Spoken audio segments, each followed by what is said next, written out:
U.S. History B Virtual Interactive Notebook 2, World War II. Today's title is Day 2, Home Front.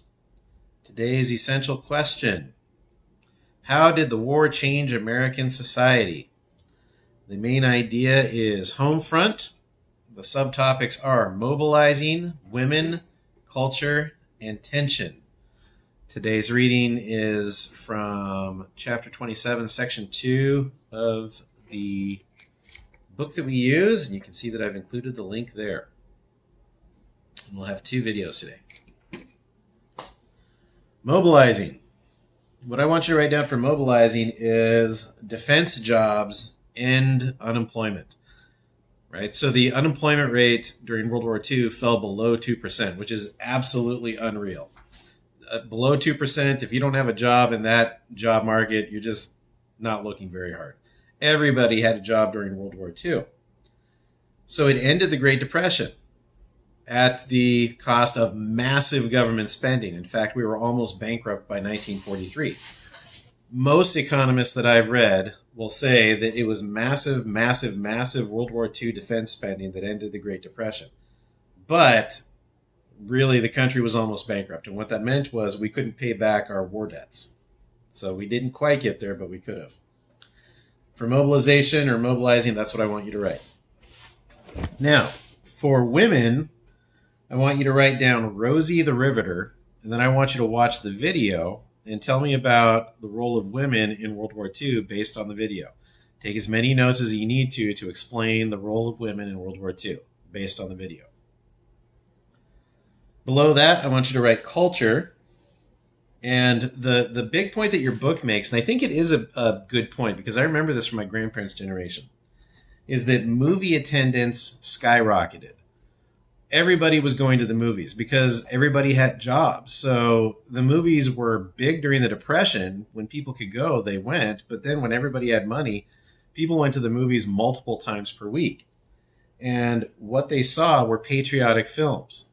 And I remember my grandparents' generation were extremely patriotic, and they were very devoted to movie stars. So this attendance, this mass attendance at movies where people watch patriotic materials, remember, there's no internet, there's no television.